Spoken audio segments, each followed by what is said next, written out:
Welcome to Amplified, Hub71's flagship podcast, where we go beyond just headlines and we're here to get real and talk about the startup grind. Today's conversation is very exciting. It's something that's very close to my heart. We want to talk about building with empathy, building with humans in mind, and essentially what is the truth behind building human-centric tech. My name is Divya. I had startup journey at Hub71, which essentially looks at everything from sourcing, selection, onboarding, and programs on the ground, which means it essentially is the founder's journey at Hub71. And I've had the privilege and honor of meeting phenomenal founders over the last 5 years here. And every now and then I meet some founders that are building with such deep missions and something because it was so close to their heart. And sometimes that stops them from hitting what achieving the goal because they just believe in the mission so much, and sometimes that's the drive that pushes it and helps them become the next unicorn, which I'm really hoping the next unicorn's out of Hub71. But today, joining me as I continue my rant is Ronaldo. He is the founder of Jade Autism, and Scott Armstrong, the founder of Mental Space. And they're going to talk to me and tell me more about what you guys are doing. And we're going to talk about the future of innovation and how important it is to remain empathetic and human-centered. So maybe Ronaldo, we'll start with you. You are definitely the star of the week, I'd say. You just got an award, which is an extremely prestigious award in the UAE. Tell us a little bit about Jade Autism and about your award. Do you have it here today? Yes, I'm having very busy days on the last since we won. About Jade, we are a game-based platform that fast-tracks the education for neurodivergent children. Our company, it's operating since 2019. And I'm father of an autistic child, and that was the reason of the company exists. And about the award was pretty much intense because we had so many great projects during in the finalists. And when they said our name, I got really shocked to go to the stage and the shake hand of the Sheikh Mohammed bin Zayed, and was a very special day.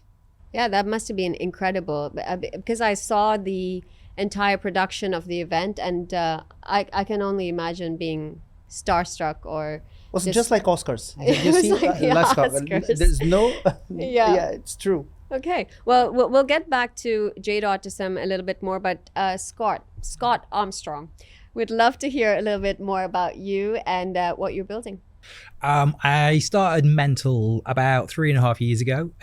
It was originally kind of born out of, I lost my father to depression and he couldn't talk to me about it. And I had a very challenging childhood, but we had an okay adult relationship. And he couldn't open up and he couldn't talk about what he was struggling with. And he was a very strong, very successful CEO himself who built his own company over many years into a global company. And that just sort of woke me up to the power of mental health, how much impact that has on all of us, and also how achievement or success or money or education, none of that is actually a shield to the effects of it. So that started me down this road. And I originally thought I was starting it for my father's story. And over the last sort of 3 to 4 years, I've explored my own mental health journey, which has uncovered quite a few things. But essentially, we're trying to build a space and a platform and a sort of a voice for people to talk more about mental health. We focus on workplaces as well and how they can use mental health to improve their life for employees, but also their profits. We have awards, we do research, we're trying to help move the needle. We work with Abu Dhabi government. We're working with the Abu Dhabi government on their new mental health conference that's just coming up soon. And yeah, it's all about mental health and helping people thrive. Well, thank you for sharing that. I love, that's what our podcast is about. It's having true, honest, raw conversations. And I know you and I were talking about it before. We're like, a lot of dark humor. people who've been through a lot and have seen a lot of struggles, humor is always a great mechanism to, keep you sane. But it's also important to have these conversations. And I think with mental health and, being a parent of someone who's neurodivergent these are very important conversations for people to have and be aware, so that someone out there listening, that you're not alone in this.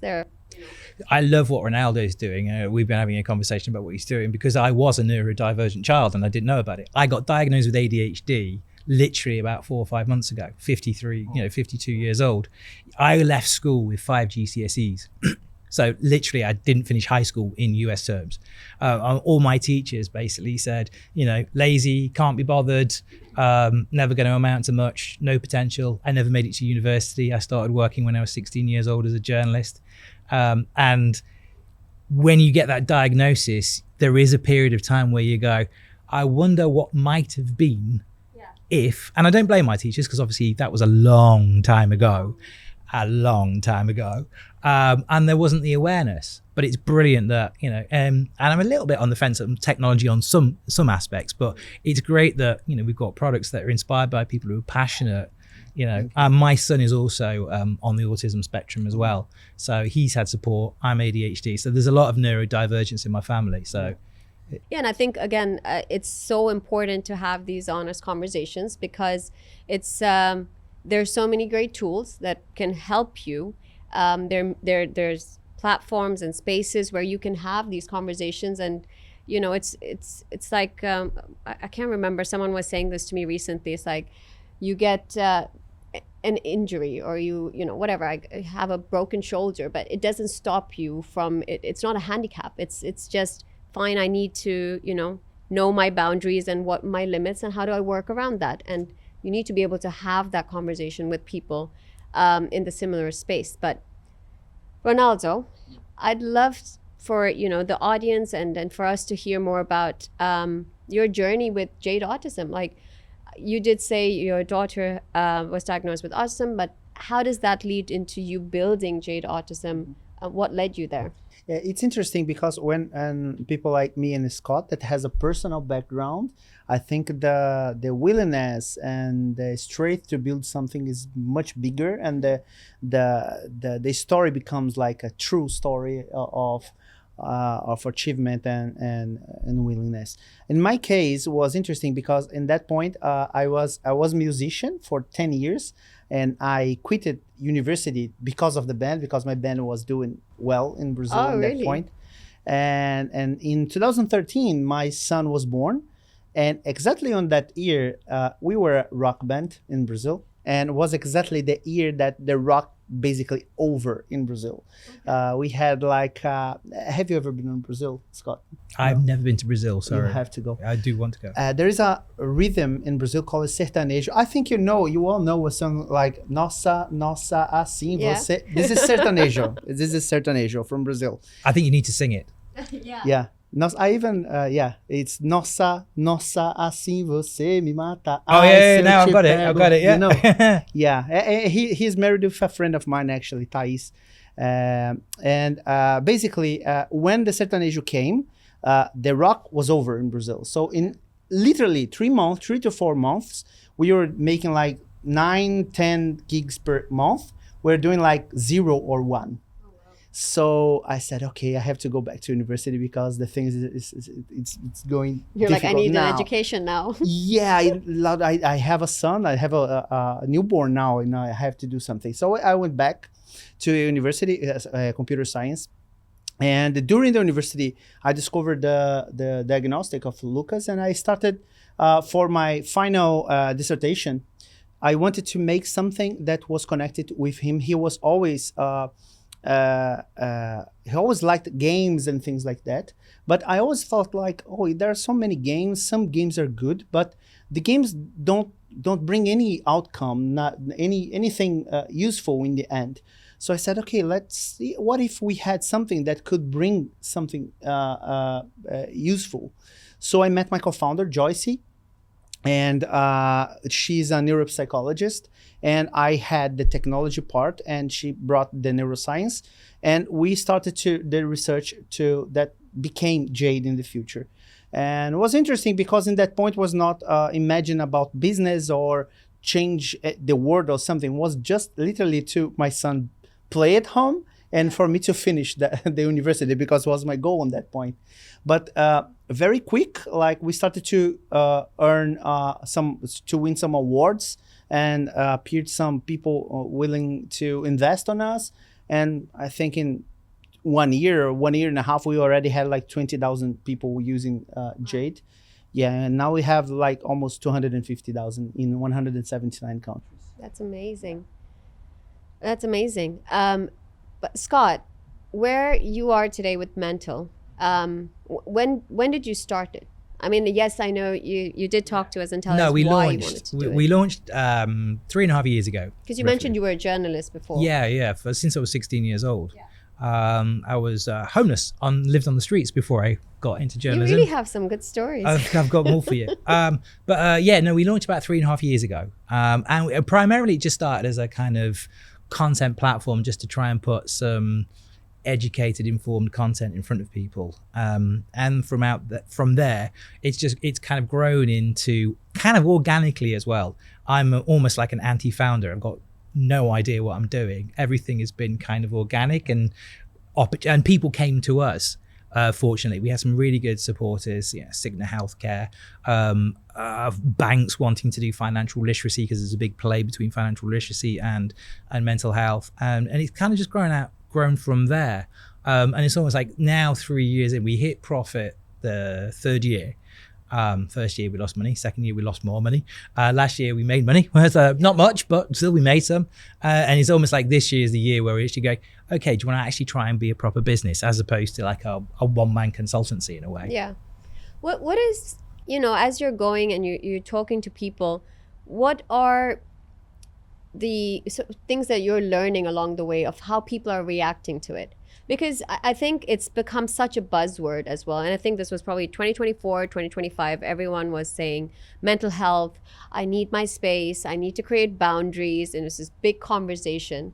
But I don't know how much of it was just nice buzzwords to throw around and how many people actually leaned into it and took it seriously. But what were you seeing and what were you learning from talking to people? I would say 3.5 years ago, I launched it as a passion project. And I kind of almost was slightly worried if I was banging my head against the brick wall.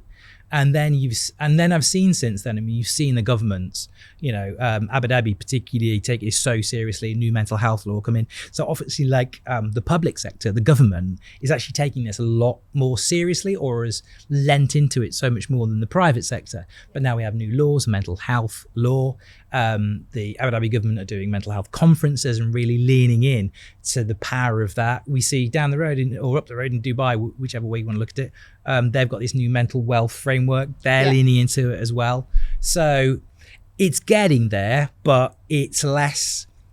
We need to get beyond performative and actually have proper, honest conversations. And the benefits of those, the government knows that this is not just altruistic, it's really, really good for the economy. Yeah. And it's really, really good for businesses when people thrive. It's when you get the most out of them.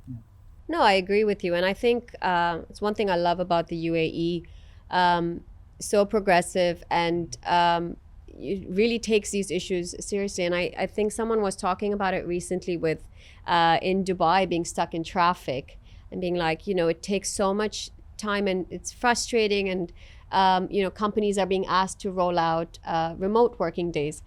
What I think, of course, every company, people are still struggling on the roads, but I love that it's the government and UAE is coming out saying, actually, companies, look at this, take care of your employees, which is really nice and progressive. So, but I would ask you the same question as well.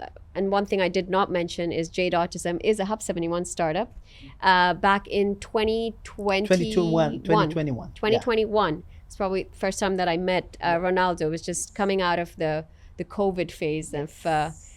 He was one of our early startups that we, as Hub71, provided incentive packages. So we would cover office space, housing and insurances for, a certain number of employees.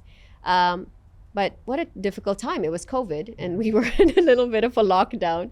Yeah, on the first year, we didn't even use Yeah. because Brazil was on the red list on that point, and I was not even able to come here, to enter in the country. So I remember we lost the first year. I remember Ronaldo would be like, I want to be there. I'm trying to get there, but I cannot. Yeah. Like, it's not me. Yeah. But Difficult enough starting up a business in the first place and all the things going on. Exactly. Yeah, it was annoying. But it's a pleasure to have known you for all these years, and seeing how passionate you are about what you're doing it's one thing that is such a nice thing. I wanted to say such a blessing to be able to see, like, you are consistently at every pitch event pitching Jade Autism and getting people to see and be aware of what's happening. So what have your learnings been as well as you go into investor meetings and in other groups? It's interesting because about the awards, I have a friend here that you also know, Jose from Key to Enable. And people say, oh, you are so into awards and things like this. Awards for companies like us is very important because we are not like fintechs. We are mentioning like some fintechs just arrive, put a feet in this country, and 1 week after that they have like a $80 million proposed investment. That doesn't happen with social companies like us. Yeah. So Jade was the only company that won a Supernova, GITEX, a Web Summit, and now the Zaya Sustainability Prize. So this is every time that we went to some of these awards, the company like raised it more in our achievements. So that was the biggest one. Now the Zayed Sustainability Prize was the one, and was in a very important moment because we just came from the Angel Z, and we finally could implement our solution more large scale here in the UAE, in the ZHO and other places, and it was very important for us to bring this and has the having this validation from Sheikh Mohammed. So yeah. No, and I truly believe what you're doing, it's so important, especially if more schools implemented it, more even office spaces and corporate entities allowed a place where this can be, rolled out for parents. Be like, here, this is something that we can cover, whether it's a cost, whether it's a awareness. I'm with you. But something that you mentioned was what I wanted to talk about, the cool fintech guys enter Abu Dhabi or enter, the UAE and are able to raise the 10 to 20 million dollars. Yeah. And social impact startups struggle. Like they have technology and they have scalable technology, but it's so difficult to get funding. Yeah. What has been your experience in the space for you? Exactly this. Normally the funds, our biggest investor, we got also here in Hub71, was Sanabil Fund. Yeah. They were listening some companies from Hub71, and we applied and we were invested. But Sanabil Fund is a fund that has people there that are concerned about social cases and things like that. But majority of the other funds don't care. They just don't care about mental health or anything. It's just not don't bring a revenue in the end. The irony is they don't care about your mental health as a founder, which is actually key to you succeeding as a founder. Yeah, that's it. It's really fun, but I think it's very important for us to find. We say for other companies like us, like they like to do the due diligence, and we had recently a very important experience like that in the UK in a investor like that. They do the due diligence to invest on you, but you need to do the due diligence also already. Absolutely. To get invested by them. Yeah. And that like prevent you to a lot of problems in the future. Yeah. Scott, you mentioned that in our 5-second intro. What a joy it was to meet him. But you mentioned you mentioned something about having to fundraise and then having an opportunity to get someone to invest into you, where you were like, I didn't want this. Yeah.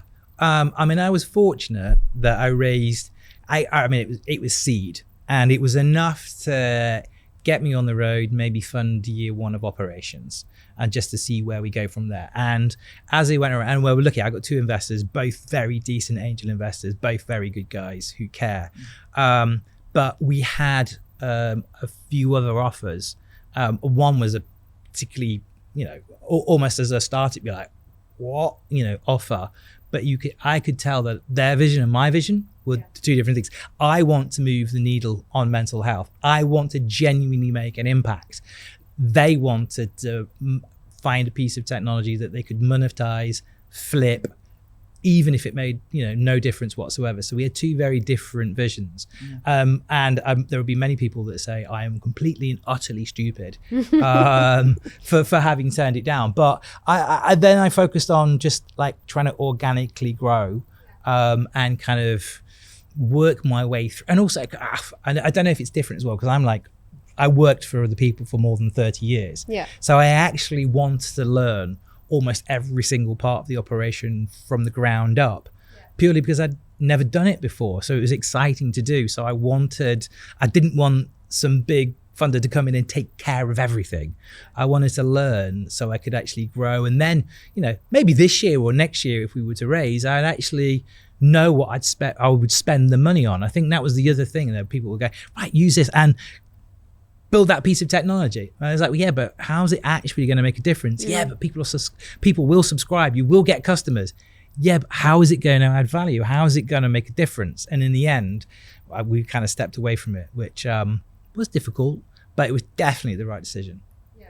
So what is the vision for mental? Well, for you, what do you want to see come out of this? Can I compliment a bit yours also about something that I would like to, it's connected to your question. Yeah, of course. This, and do you think that after pandemics, the quality of the mental health decreased crazily? Yes, absolutely. No, hugely. And I suppose if we're fortunate about one, if there's any aspect, we were lucky because you weren't here, we were here. And actually the UAE's response to COVID was unbelievable, world leading. But still, it opened up the conversation. And you did see a flood of investors who you could see were going, right, let's capitalize on this. And I didn't want to capitalize on it. I was doing it because I wanted to make a difference, because I had lost my father, because there was something inside me that knew that my mental health wasn't in the right place. And actually I was looking at my children coming out of COVID, but also coming into a really complicated world and going, they need better tools than me or my father had before. They need tools like you have been developing, Ronaldo. So it was that passion thing as opposed to profit. Yeah. I went into it for passion rather than profit, I guess. Yeah. So continuing on the passion, what's the vision? To put myself out of business, so that in some respects, in that everybody feels comfortable talking about mental health. That all health is mental health. There should be no difference between mental health and physical health. It's all one thing, and actually it should be woven into everything we do. And mental health isn't just the absence of mental illness.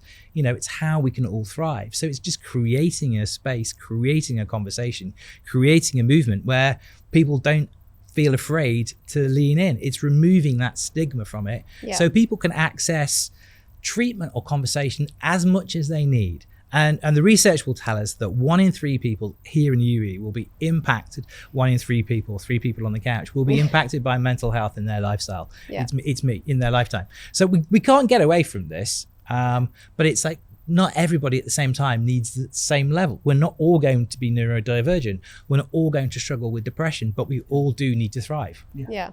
And I think also having a safe space to just talk to someone if you are struggling, then trying to find other ways to cope with it, because the problem is not going to go away if you just try to mask it. Absolutely. And you're talking to a guy that masked for more than 30, 40 years. I buried childhood abuse since I was 8 years old, and basically had shame as the operating system for me for more than 3-4 decades. And that drove me to work really, really hard and succeed to a certain degree.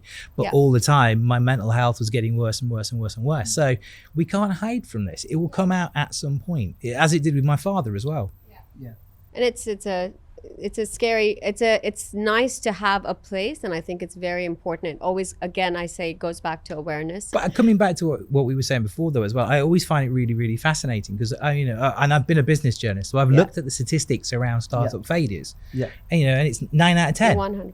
100%. But yet the whole idea is that hustle and 25/8, and so many investors are like, I don't give a monkeys about you. I want to see ROI. I want to see return on my investment as quickly as possible. And you are going to kill yourself to deliver on that investment. I don't care who you're helping. I don't care how much you spend. How much your revenue right now?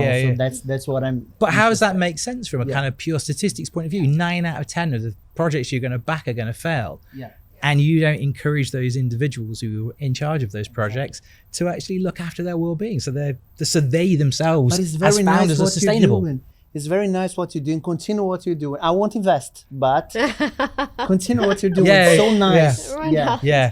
I've heard that a few times. Yeah, I mean, I'm sure as founders, I think mental health is also very important, because you're trying to run a business, you're a parent, you're responsible for your employees, so you have to worry about keeping the lights on, paying salaries, paying bills, also fundraising, also going and closing corporate deals, and it's extremely lonely. We talk about it so often with our founders, that the founder's journey is it's in your DNA. It really makes you. That's why entrepreneurship is not built for everyone, and it's such a lonely journey. And one thing that we've seen at Hub71, I think today we have about 486 founders that have come through. Yeah. One thing that's consistent is founders forget that they're in a room full of founders. Just be honest and open, man. Tell them what you're going through, because someone else in that room knows exactly what you're going through. And when they start to do it, they're like, oh yeah. I'm like, yeah, I'm also in that same situation, because you feel kind of what you were saying, you feel there's shame because you don't want to tell people you're failing. And then if you do talk about failure, you don't want to all sit and talk about, oh, we failed. Oh, you failed. You want like, okay, how do we feel better about this? And it's almost more performative as well, isn't it? It's like you have to say, oh yeah, everything's brilliant, everything's going well. Yeah. But, you know what? I feel that because I was on this musician business before, I feel the music ecosystem just like the same of the startups ecosystem. The artist journey. It's so much vanity. You have to project the success all the time. It's very, very similar. Yeah, and it's a lonely journey, because when you're off the stage, then you're like, oh, after toxic positivity. Whew. All these buzzwords today. Sometimes that's me. Buzzwords and dad jokes. That's what my business is based on.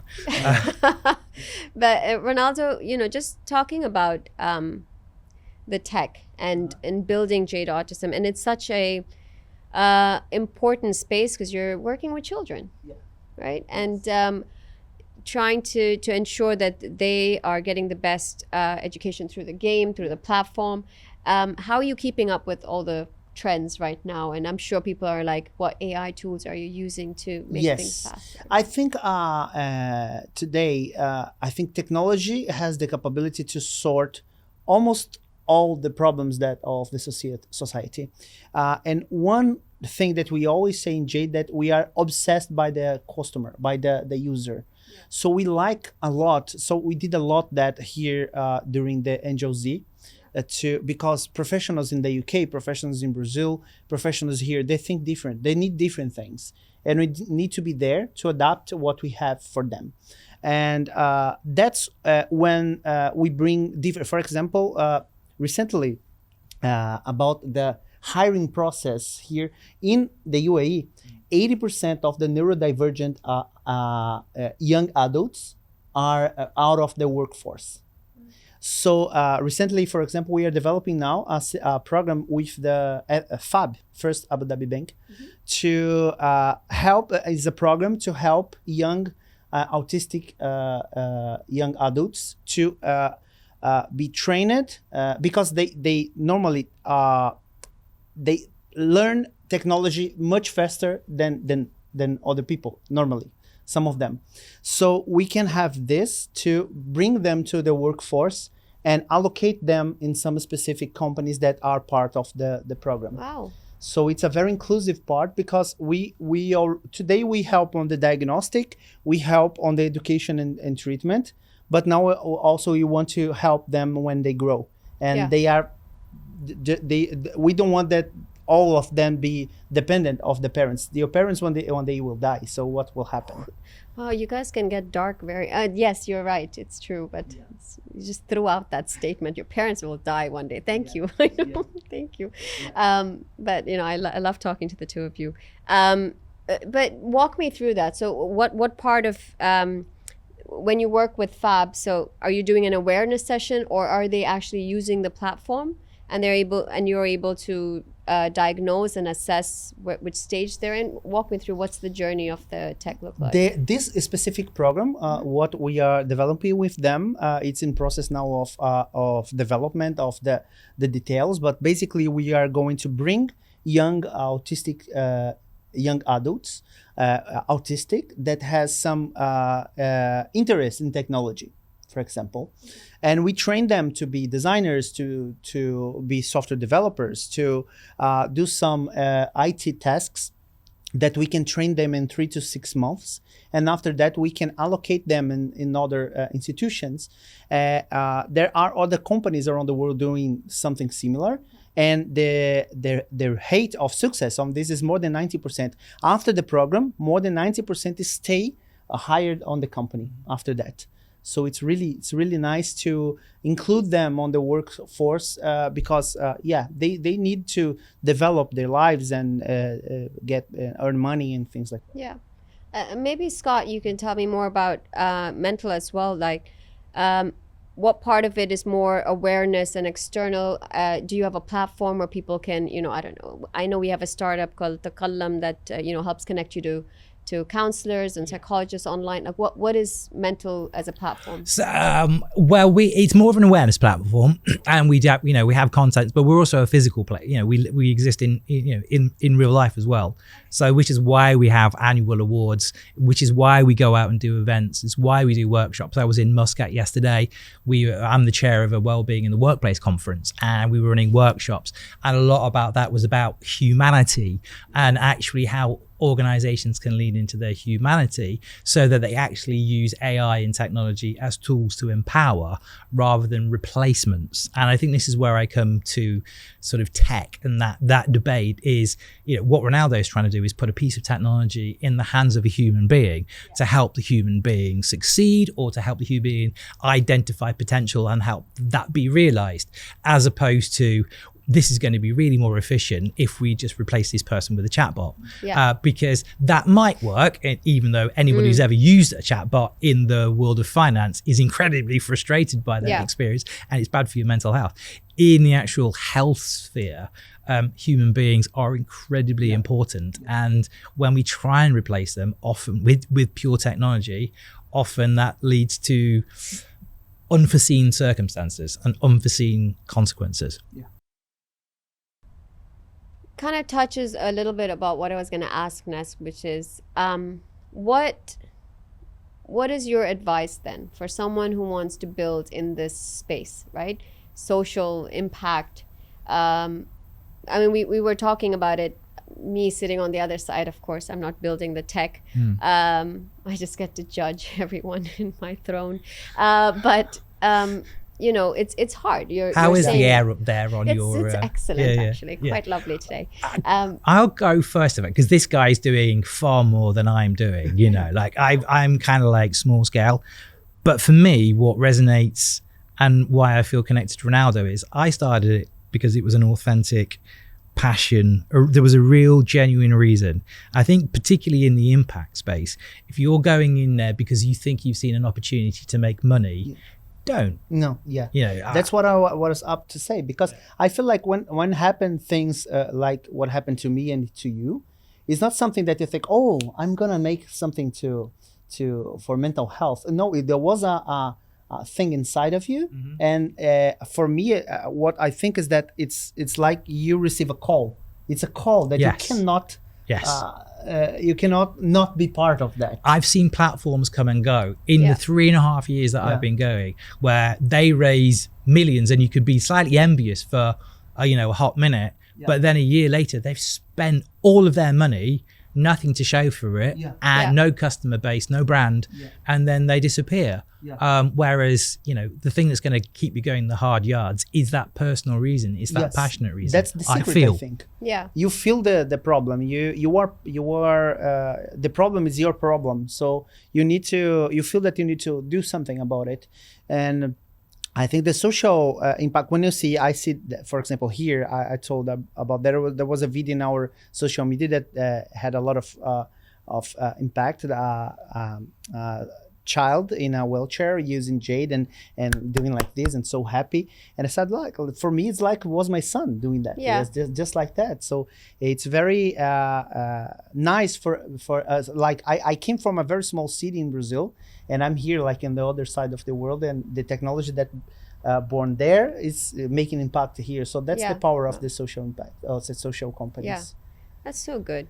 But I guess you have to stay true to what you're trying to build. And if you're trying to do this to make a lot of money, maybe not. Or if if it's about, you know, selling cool tech, I exited my company. Fintech, there's a lot of money for some fintechs. hate towards our fintech bros. No, they're you know, different courses for different horses. Let's just put it that way. Yeah, but I guess I know we're running out of time, so we will maybe slowly wrap up. But I'd love for, you know, Ronaldo, you just saying, building in the space. I said it before as well. You have to be so careful because it is children. You're trying to convince teachers, their parents. You have different stakeholders, and you know, you were telling us just now with Fab, you're talking about corporate partners. What's one thing that you feel is, you know, that you can't get through? Like this, no matter what and how passionate you are, and people are listening, what's not moving the needle? It's like you're bumping heads. I feel that you have to. There was something that I always believed about that is you have to listen the universe. That's the thing, because I felt that every time that we had some other things that was like taking us from our way, there was something that was happening on the other side that said, maybe it's here. So follow your instincts, like listen your heart. And sometimes it's more easy to follow your instincts than go to some dark ways that won't bring you to anywhere. Yeah, dark ways. Won't bring you to it. We're back there again. You're back there again. But yeah, I guess, I guess trusting your instinct means learning when to walk away from a uncomfortable conversation, or, you know, like you were saying, don't want the money. This isn't the path I want to take of someone trying to, you know, acquire and just me to complete about that, for example, be involved with people that has the same values. Because, for example, talking specifically very quickly about the Zayed Sustainability Prize, we had $1 million prize for the winners each category, but Shake $1 million. $1 million, yeah. Ooh. So, in the end, we had best friend. every winner from each category won $1 million. But we had so much nice projects, very important projects, that the Sheikh Mohammed decided to give the award to all the finalists. Oh wow! So all the finalists win not 1 million, but won some money, some prize. Financial support. So amazing. That's and congratulations. Thank you. Yeah. Well, yeah, congratulations to you for winning the big prize. But that's also amazing to hear. I don't know if that was actually public information, but it's amazing. People should it's know. Public. Yeah, that's amazing. Public. People should know that more people were selected. Yeah. But Scott, I guess with what you're building, I mean, cool. We mentioned mental health and mental awareness a lot, but are people just listening to that and being like, cool, good on you, Scott? Like, what are you feeling is like the biggest pain points of trying to get people to be part of the platform or be part of these sessions? I mean, it's tackling stigma and getting people to lean in.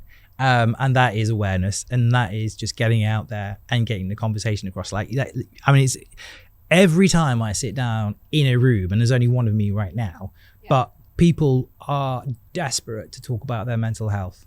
I did a workshop yesterday in Muscat, and I had no idea how that was going to go. And in that same room, we had people, I was talking about my experiences, general anxiety disorder, OCD, ADHD, some really tough, dark battles. Amazing Omani had overcome mental health, stuttering as a child, all sorts of things. Another really sort of super powerful Omani woman who was incredible, but was struggling with lots of anxiety. And people just want to talk about this. And it's trying to just remove that stigma, remove the barrier, remove the friction, so that people can then access, or even find out about, tools such as Ronaldo's or the Takalams, or just literally what's out there. Because actually there's quite a lot here in the UAE, and that's going to continue to grow. There's only one direction of travel in the UAE around mental health, and it's that. And I suppose the other flip side of that would just be to say to the private sector, the government's leading the way. Yeah, it's not. You're not going to be able to get back to that. Mental health is put in a box, and work-life balance. Leave that at home. It doesn't work that way. Yeah. No, I don't think I answered your question there, but no, I love it. It flows into everything we're talking about. Because if I was to end the episode, my final question would have been, to people who are listening out there, whether they're a parent, a founder, another entrepreneur, or you're just here to, learn more about Hub71, you can join our info sessions and learn more about our programs there. But our podcast, if you're here for that, what do you want to tell our audience who are listening? Well, I'll start with you, Scott. Talk, reach out, be part of a community. This is what you do, your community. Loneliness, you talked about being a founder who's lonely. Loneliness is actually physically bad for your health. The research will tell you that it is the same as smoking 15 cigarettes a day. Really? Absolutely. The US Surgeon General talked about that last year. It's true medical science. It's as bad for you as smoking 15 cigarettes a day. So reach out to Hub71, be part of a community, talk, don't struggle in silence. You're not alone. You are not alone. Yeah, and these are not just things that are being said, but it's true. Come, reach out, be part of a community. And I guess, what would you tell the audience if there's anything? It's two quick messages. Wise words. First, for the mothers of autistic child, though, I think is mostly of the families, the mother that takes care of that. Statistically, I know we have parents like us. I know, but if you go statistically, you're gonna see that majority of the times are the mom that takes care of everything.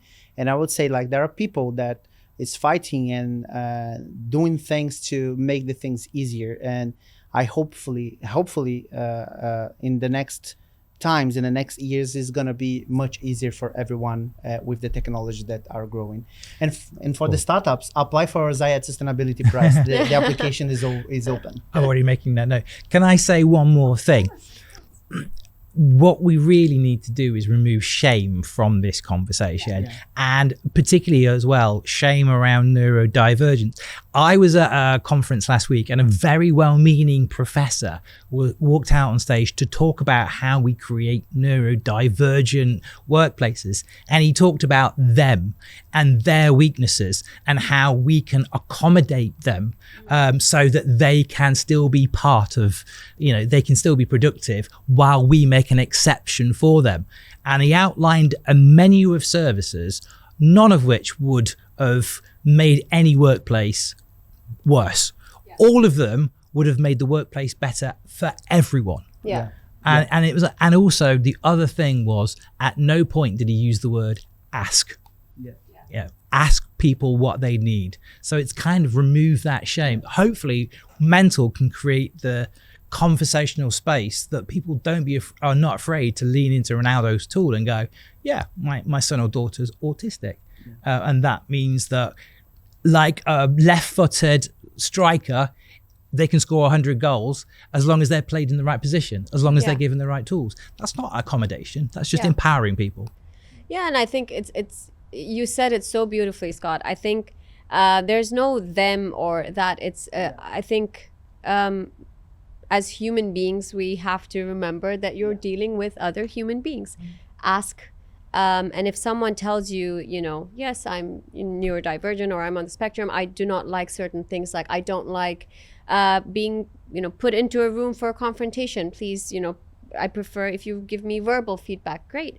Thank you for sharing that. Let me implement that. That's actually listening to what people, especially when they have, you know, an ask. That's what you said. Ask. How would you like to be communicated to? And I think very, very important. But as we, you know, wrap up our video talking about building tech, which is human-centric, building with empathy, building meaningfully, I thank you both for being so honest and, you know, sharing your stories. Where can people find more about Jade Autism and continue this conversation? Let's do a little shout out for you. Yes, you can access our website, Jade ND from Neurodivergence, ND, jadend.tech.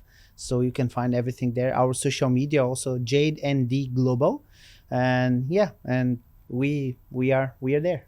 Does it, do I get like a demo of the platform, or do I have to, can I download it on the App Store? Yeah, the app is for free. They can download the app for free. It's just look for Jade and Jade Autism and you will find it. And Scott, shout out for you. Our website's mental.space, MENTL. We couldn't afford the A in the URL. So MENTL.space, SPAC. Also mental.space for Insta. We're also mental on YouTube. And you'll find me on LinkedIn primarily, as well as mental. I'm Scott Armstrong, mental, MENTL. Scott Armstrong. I can't forget that name. But maybe you should come do an event at Hub71, and we should do maybe we should do it on a nice Thursday evening and get people to come have a conversation. Come to breakfast on the Monday. It's amazing. Yeah, breakfast. We do a Monday breakfast open for community. Great place to come eat. But I feel like I'd love to have you come talk and have some honest conversation with our founders. I think maybe this is a year we start poking into being empathetic and talking about mental health more. Yeah. Amazing. Yeah. Thank you. Well, thank you both. Thank you. Love speaking to you both. Very important conversation. And thank you to our audience. See you next time on Amplified.